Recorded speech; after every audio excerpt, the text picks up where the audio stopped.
আসসালামু আলাইকুম, কেমন আছেন সবাই? আশা করি অনেক ভালো আছেন। তো আমার 50,000 সাবস্ক্রাইবার উপলক্ষে একদম ফেস টু ফেস আপনাদের সাথে কথা বলতে চলে আসলাম এবং ডাচ বাংলা ব্যাংকের এমন একটা ঋণ সম্পর্কে আজকে আপনাদেরকে ধারণা দিব বা এমন একটা ঋণ সম্পর্কে আপনাদেরকে জানাবো। এর আগে হয়তো এত ভালোভাবে আপনাকে ঋণ সম্পর্কে কখনো কেউ আপনাকে বলেনি। তো আজকে যে লোনটার কথা আমরা বলবো সেটা হচ্ছে ডাচ বাংলা ব্যাংকের ডিবিবিএল রিটেল লোন। রিটেল লোনটা হচ্ছে কিরকম, এখানে কিছু পেশাকে বোঝায়। যেমন আপনি ব্যবসা করতে পারেন, চাকরিজীবী হতে পারেন, যে কোনো পেশায় সংশ্লিষ্ট থাকতে পারেন, বাট আপনার একটা ইনকাম সোর্স থাকতে হবে। যদি আপনার কোনো ইনকাম সোর্স না থাকে সেক্ষেত্রে কিন্তু আপনি অবশ্যই ডাচ বাংলা ব্যাংকের এই রিটেল লোনটা আপনি নিতে পারবেন না। তো আজকের এই পুরো ভিডিওর মাধ্যমে আপনাকে আমি জানিয়ে দিব যে ডাচ বাংলা ব্যাংকের রিটেল লোন নিতে হলে আসলে মূলত আপনাকে কিরকম একটা পেশার মধ্যে থাকতে হবে এবং আপনার কি কি ফ্যাসিলিটি আপনি পাবেন বা আপনার কি কি কাগজপত্র দরকার হবে, কি কি কাগজপত্র না হলে হবে না। তো ডিটেলস এই ভিডিওর মধ্যে আলোচনা করা হবে। ভিডিওর সাথেই থাকুন এবং পুরো ভিডিওটা দেখতে থাকুন। আপনি এমনিতে একদম ক্লিয়ার হয়ে যাবেন যদি এই ভিডিওটা পুরোপুরি দেখেন, তাহলে কিভাবে ডাচ বাংলা ব্যাংক থেকে একটা রিটেল লোন নিবেন এবং এ বিষয়ে আপনার আর কোনো ধারণা বাদ থাকবে না। তো মূলত প্রথমে যে বিষয়টা আমরা এখানে দেখতে পারলাম যে কিছু স্টেপ এখানে বলা হয়েছে ব্যাংক কর্তৃপক্ষ থেকে। আমি এই মুহূর্তে ডাচ বাংলা ব্যাংকের অফিসিয়াল ওয়েবসাইটে অবস্থান করছি। এখানে সুন্দরভাবে বলা হয়েছে যে একটা ডাচ বাংলা ব্যাংক থেকে যদি আপনি রিটেল লোন নিতে চান তো সেক্ষেত্রে অবশ্যই আপনাকে চাকরিজীবী, ব্যবসায়ী বা বাড়ি ভাড়া জাতীয় বা আপনার একটা বড় একটা প্লট রয়েছে বা আপনার 5তলা বা 10তলা বিল্ডিং রয়েছে যেখান থেকে প্রতি মাসে একটা নির্দিষ্ট পরিমাণ আয় আপনার সেখান থেকে আসে, যাতে সেই আয় থেকে আপনি একটু একটু করে প্রতি মাসিক যে সিস্টেম আপনাকে বলা হবে, ধরেন ফর এক্সাম্পল আপনি যদি 5 লক্ষ টাকা ঋণ গ্রহণ করেন retail loan Dutch Bangla bank থেকে, তাহলে বেসিক্যালি আপনার ঋণটা প্রতি মাসের কিস্তিটা দাঁড়াচ্ছে হচ্ছে 50,000 টাকা। এরকম করে যদি আপনি 10 লক্ষ টাকা ঋণ গ্রহণ করেন ডাচ বাংলা ব্যাংকের রিটেল লোন থেকে, তাহলে আপনার কিস্তির পরিমাণটা দাঁড়াচ্ছে 1 লক্ষ টাকা। যদি আমি 1 বছরের পরিশোধের হিসাবটা আপনাকে বিবেচনা করে বলি, যদি 1 বছর রেঞ্জে আপনি ডাচ বাংলা ব্যাংক থেকে 10 লক্ষ টাকা রিটেল লোন গ্রহণ করেন, যদি আপনি একজন ব্যবসায়ী বা চাকরিজীবী বা বাড়ি ভাড়া বা বিভিন্ন প্রসেস থেকে বা মৎস্যজীবী বা আপনি মাছ চাষ করতে পারেন, যে কোনো পেশার মধ্যে থাকেন না কেন, অবশ্যই আপনার একটা লিগেল ইনকাম সোর্স থাকতে হবে। যদি আপনার লিগেল ইনকাম সোর্স থাকে, এখানে একটা কথা বলে রাখি, এখানে আপনি এই রিটেল লোনটা নেওয়ার ক্ষেত্রে কিন্তু অবশ্যই আপনার কর রিটার্ন একটা যে কাগজ থাকে বা ডকুমেন্টস থাকে সেটা কিন্তু অবশ্যই ব্যাংকে দিতে হবে। যে আপনি যে বিজনেস করতেছেন, যদি আপনি চাকরিজীবী হন আপনারও কিন্তু একটা কর রিটার্ন রয়েছে, আপনি যদি একজন ব্যবসায়ী হন তাহলে আপনারও রয়েছে, আপনি যদি একজন মৎস্যজীবী মাছ চাষ করে থাকেন সেক্ষেত্রে কিন্তু আপনারও রয়েছে। তো সেই ক্ষেত্রে যখন আপনি ব্যাংক থেকে প্রপার ডাচ বাংলা ব্যাংক থেকে রিটেল লোনটা গ্রহণ করতে যাবেন, অবশ্যই কিন্তু আপনার একটা জিনিস মাথায় থাকতে হবে যে প্রপার ডকুমেন্টস নিয়ে আপনাকে কিন্তু ব্যাংকের শরণাপন্ন হতে হবে। ফর এক্সাম্পল, যদি উদাহরণস্বরূপ আমি আপনাকে বলে থাকি, আপনি ডাচ বাংলা ব্যাংকে গিয়েছেন, একটা ম্যানেজারের সাথে আলাপ করেছেন, আপনি প্রপার ডিসকাস করতে পারেন নাই, তখন এসে আমাকে কমেন্টস করে বলবেন যে ভাই আপনার কথা মতো গিয়েছিলাম বাট ব্যাংক কর্তৃপক্ষ আপনাকে রেসপন্স করে নাই বা আমাকে রেসপন্স করে নাই বা আমার সাথে খুব একটা গুড বিহেভ করে নাই বা ভালো ব্যবহার করে নাই, যে কারণে ব্যাংক কর্মকর্তাকে আমার পছন্দ হয় নাই, আপনি মনে হয় ভিডিওতে ভুল ইনফরমেশন দিয়েছেন। আসলে দেখেন, ব্যাংকের ইনকাম সোর্সটাই হচ্ছে ব্যাংকে যখন আপনারা টাকা রাখেন, ব্যাংক কিন্তু সেই টাকাটা বসিয়ে রাখে না। বিভিন্ন প্রতিষ্ঠান এবং বিভিন্ন জায়গায় টাকাগুলো ব্যাংক ইনভেস্ট করে, বিভিন্ন মাল্টিন্যাশনাল কোম্পানিতে বিভিন্ন জায়গায় ইনভেস্ট করে কিন্তু ব্যাংক সেখান থেকে ইনকাম করে থাকে। সেই ইনকাম থেকে কিন্তু আপনাকে প্রতি মাসে আপনার জমাকৃত টাকার উপর ব্যাংক ইন্টারেস্ট দেয় অথবা লাভ বা সুদ দিয়ে থাকে। তো এই বিষয়টা মাথায় রাখবেন যে ব্যাংক যদি আপনার থেকে প্রপার কমিউনিকেশন পায় বা প্রপার ভাবে আপনি যদি ব্যাংকের সাথে যোগাযোগ করতে পারেন এবং ব্যাংক কর্মকর্তা বা প্রতিনিধির সাথে যদি আপনি প্রপার ভাবে কথা বলতে পারেন, আমি আপনাকে কথা দিচ্ছি আপনি 100% ব্যাংক থেকে ঋণ গ্রহণ করতে পারবেন। আপনি যদি প্রপার ভাবে ব্যাংক বা প্রতিষ্ঠানের সাথে বা কর্মকর্তার সাথে যদি প্রপার ভাবে আপনি যোগাযোগ করতে না পারেন, সেক্ষেত্রে এটা আপনার ব্যর্থতা। সেই ক্ষেত্রে আমি আপনাকে বলবো, যদি আপনার রিলেটিভের মধ্যে কেউ ঋণ নিয়ে থাকে, ধরেন ফর এক্সাম্পল আপনার কোনো রিলেটিভ ডাচ বাংলা ব্যাংক থেকে retail loan, car loan, home loan বা বেসিক বা পার্সোনাল লোন যে কোনো একটা লোনের সাথে ডাচ বাংলা ব্যাংকের সাথে রিলেটেড রয়েছে, আপনি যদি তার কাছে যান, তার থেকে তো বিভিন্ন রকম সহযোগিতা আপনি পাবেন এবং সে আপনাকে এটাও করতে পারবে যে সে যে প্রসেসে ব্যাংক থেকে ঋণটা নিয়েছিল, যে কর্মকর্তার কাছ থেকে নিয়েছিল বা যে প্রসেসে নিয়েছিল, সেই প্রসেসটা কিন্তু আপনাকেও দেখিয়ে দিবে, যদি আপনার সাথে ভালো একটা আন্ডারস্ট্যান্ডিং থাকে বা ভালো একটা গুড রিলেশন থাকে। তো লোনটা বেসিক্যালি এরকমই, যখন আপনি একটা অপরিচিত আননোন মানুষ একটা ব্যাংক বা প্রতিষ্ঠানের কাছে যাবেন, কখনো প্রতিষ্ঠান হুট করে আপনাকে ঋণ দিতে চাবে না, আপনাকে অবশ্যই যাচাই বাছাই করবে। যখন আপনার কথা শুনে ওই অফিসার বা ম্যানেজার স্যাটিসফাইড হবে, তখন আপনাকে আপনার ঠিকানা জানতে চাইবে যে আসলে আপনি কোন থানা থেকে এসেছেন। ওই ব্যাংকের আন্ডারে যদি ওই থানাটা থেকে থাকে বা যদি ওই এলাকাটা থেকে থাকে, অবশ্যই ব্যাংক কর্মকর্তা বা ব্যাংক ম্যানেজার বা যে কোনো কর্মকর্তা আপনার বাসায় যাবে, আপনার ব্যবসা সম্পর্কে বা আপনার চাকরি সম্পর্কে, আপনার আয় সম্পর্কে তারা জিজ্ঞাসাবাদ করবে। সবকিছু জিজ্ঞাসা করার পর যদি মনে হয় যে আপনি আসলেই লোন পাওয়ার যোগ্য, আমি আপনাকে কথা দিচ্ছি আপনি অবশ্যই ঋণ পাবেন। কিন্তু বেসিক্যালি কিন্তু এরকম হয় না। সবাই কি করে, হুটহাট ব্যাংকে যায়, একটা ম্যানেজারকে জিজ্ঞেস করে যে আপনারা কি ঋণ প্রদান করেন, আপনি কোত্থেকে আসছেন, বা এখন ব্যাংক কর্তা এরকম জিজ্ঞেস করে যে আপনি কোত্থেকে আসছেন, আমি ওই দিক থেকে আসছি, না এখন আমরা ঋণ দিচ্ছি না। তারা আপনার সাথে কথা বলার ইন্টারেস্টটাই রাখে না।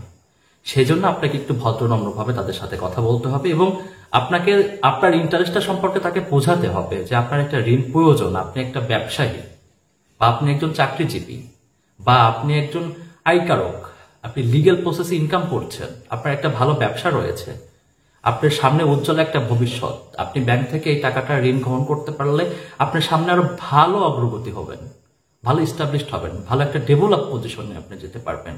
আপনি যদি এখান থেকে ঋণ সুবিধাটা না নিয়ে যদি নিচের দিকে আসেন, আপনার ব্যবসা প্রতিষ্ঠান যদি খারাপের দিকে যায়, সেটা কিন্তু আসলে একটাই দুঃখজনক।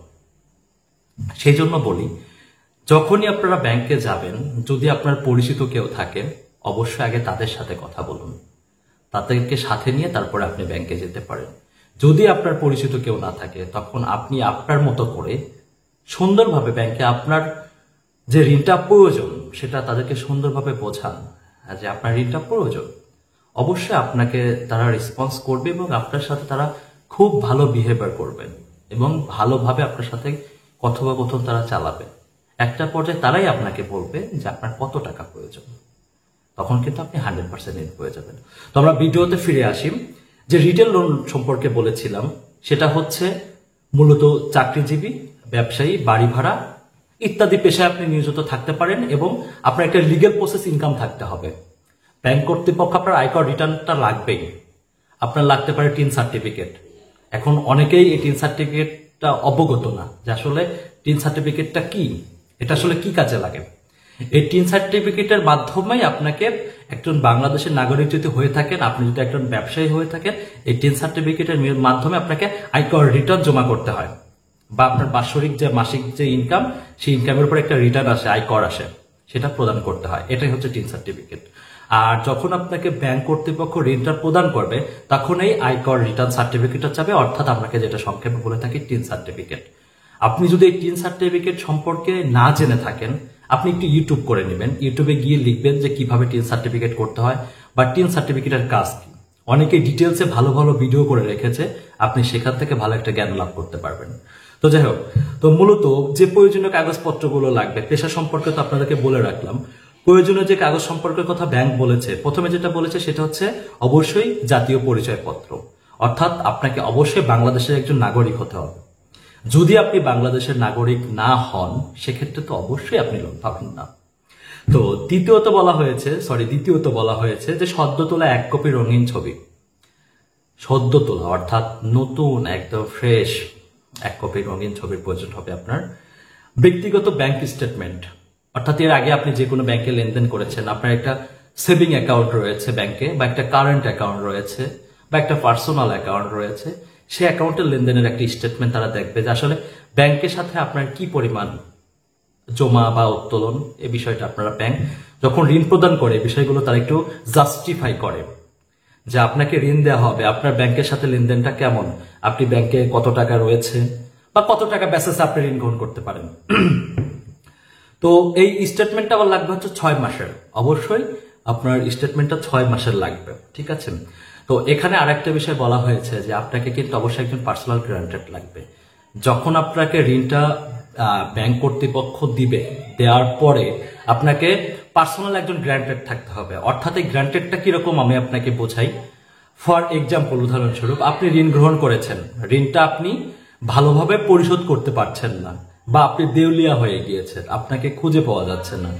এর পরিবর্তে এই যে গ্রান্টেডটা, এই যে পার্সোনাল গ্যারান্টি যে নিবে, যে লোকটা নিবে, ওনার এনআইডি কার্ডের ছবি, ওনার ব্যক্তিগত ছবি এবং ওনার বিশেষ করে যে ব্যাংকগুলো এখন যেটা করে থাকে যে ওনার চেকের একটা ব্ল্যাঙ্ক চেক নিয়ে থাকবে, যে এক কথায় যেটাকে বলা হয় ব্ল্যাঙ্ক চেকটাও নিবে। তো সেই ক্ষেত্রে আপনার যে গ্রান্টার হবে অবশ্যই জেনে বুঝে এবং গ্রান্টারের সাথে কথা বলে, যদি আপনাকে সে সম্মতি দেয়, এমন একটা লোককে নেবেন যাতে আপনার প্রতি সে বিশ্বাসী এবং আপনি সর্বদা সুস্থভাবে ব্যাংক কর্তৃপক্ষকে ঋণগুলো প্রত্যেক মাসে মাসে প্রদান করে দিবেন। এই ভরসাটা যেন সেই গ্যারান্টির উপর থাকে।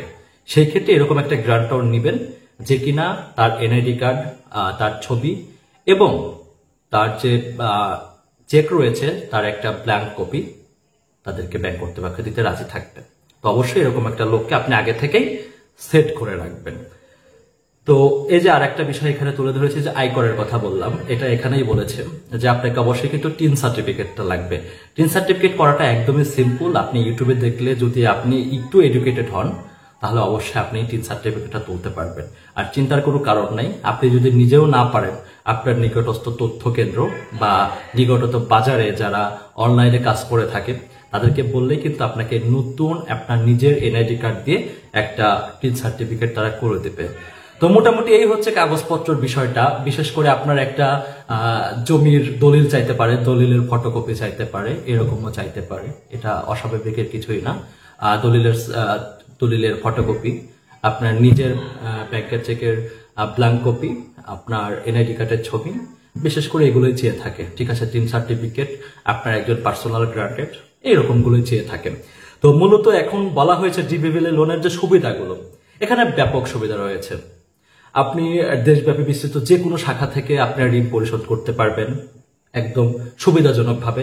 ডাচ বাংলা ব্যাংকের যেখানে শাখা রয়েছে, আপনি চাইলে এজেন্ট ব্যাংকিং থেকে করতে পারবেন, আপনি চাইলে মূল ব্রাঞ্চ থেকে করতে পারবেন, এরকম যে কোনো সুবিধাজনক ভাবে করতে পারবেন। তো মোটামুটি আসলে রিটেল লোনটা, ডাচ বাংলা ব্যাংকের যে প্রসেস লোনটা, প্রত্যেকটা ব্যাংকের প্রসেসগুলো কিন্তু সেম। তো আপনি চাইলে ডাচ বাংলা ব্যাংকে গিয়ে সুস্থভাবে, সুন্দরভাবে তাদের সাথে কথা বললে অবশ্যই আপনি ঋণ পাবেন। তো এই ছিল মোটামুটি বোঝানোর বিষয়। তো এই লোন সম্পর্কে যদি আপনার আরো কোনো প্রশ্ন থাকে, আমার মনে হয় আমি আপনাকে সঠিকভাবে বোঝাতে পেরেছি। আপনি যদি একবার না বুঝে থাকেন, ভিডিওটা বারবার দেখবেন। আমি ডিটেলসে আপনাকে বোঝানোর চেষ্টা করেছি। আমার বলা আর বোঝার দায়িত্বটা হচ্ছে আপনার। আপনি অবশ্যই বুঝে নেবেন। একবার না বুঝলে 10 বার দেখবেন। এই ভিডিওতে সম্পূর্ণ ক্লিয়ার ভাবে, এত গভীরভাবে কেউ কখনো বোঝায় না, একদম ক্লিয়ার ভাবে আপনাকে বুঝিয়ে দিয়েছি। আশা করি পুরো ভিডিওটা যদি আপনি একবার ভালোভাবে মন দিয়ে দেখেন, দ্বিতীয়বার দেখার প্রয়োজন হবে না। যদি বাই এনি চান্স, যদি আপনার প্রথমবার দেখে ভালো মনে না হয়, যে আপনি বুঝতে পারেন নাই, যদি কোনো পয়েন্ট থেকে থাকে, সেই পয়েন্টটা আমাকে কমেন্টস করবেন। সেই পয়েন্টটা ধরে আমি কমেন্টসের উত্তর আপনাকে দিয়ে দিব। আমরা প্রত্যেকটা কমেন্টস দেখি এবং পড়ে থাকি। সেক্ষেত্রে আপনি আপনার কমেন্টসের উত্তর পেয়ে যাবেন। আর যদি ভিডিওটা বুঝে না থাকেন, 2 বার দেখবেন, 3 বার দেখবেন, 4 বার দেখবেন, ইনশাল্লাহ আপনি যে কোনো একবার বুঝে যাবেন। তো যাই হোক, এই ছিল মোটামুটি ভিডিও। যদি এই রিটেল লোন বা ডাচ বাংলা ব্যাংকের যে কোনো লোন সম্পর্কে বা ডাচ বাংলা ব্যাংকের লোন নিতে যে কোনো তথ্য বা যদি আপনার না জানা থাকে, জানার ইচ্ছা থাকে, অবশ্যই আমাকে কমেন্টস করে জানাতে পারেন। আপনার যে কোনো পার্সোনাল অপিনিয়ন আমাকে বলতে পারেন বা কোশ্চেন থাকলে আমাকে জানাতে পারেন। আমি অবশ্যই প্রত্যেকটা প্রশ্ন দেখবো এবং কমেন্টগুলো পড়বো এবং রিপ্লাই দেওয়ার চেষ্টা করবো ইনশাল্লাহ। ঠিক আছে? তো এই ছিল মোটামুটি ভিডিও। যদি ভিডিওটা ভালো লেগে থাকে, অবশ্যই আমার চ্যানেলটি সাবস্ক্রাইব করে দিয়ে আমাদের পরিবারের এই 50,000 পরিবারের সাথে কিন্তু আপনিও যুক্ত হতে পারেন। তো অবশ্যই আমার চ্যানেলটা সাবস্ক্রাইব করে দিবেন, যাতে আপনার একটা সাবস্ক্রাইবের কারণে কিন্তু আমার পরবর্তী নতুন ভিডিও করার নতুন একটা অনুপ্রেরণা যোগায়। তো আপনার একটা সাবস্ক্রাইবে কিন্তু আমি অনেক অনুপ্রাণিত হই। তো যাই হোক, ভিডিওটা লাইক দিবেন এবং যদি চান ভিডিওটা শেয়ার করতে পারেন ফেসবুক এবং আবার ভিডিও ডিসক্রিপশন আমার ফেসবুক লিংক রয়েছে, আপনি চাইলে আমার ফেসবুক পেজে গিয়ে আমাকে ফলো করে ইনবক্সে আমাকে প্রশ্ন করতে পারেন, বা ইনবক্সে মেসেজে আমি কথা বলতে পারি আপনার সাথে। চাইলে আপনার সাথে আমি মেসেজের ফোনেও কথা হবে। তো চাইলে আমার ফেসবুকটা ফলো দিয়ে রাখতে পারেন। তো ভালো থাকবেন, সুস্থ থাকবেন, আল্লাহ হাফেজ।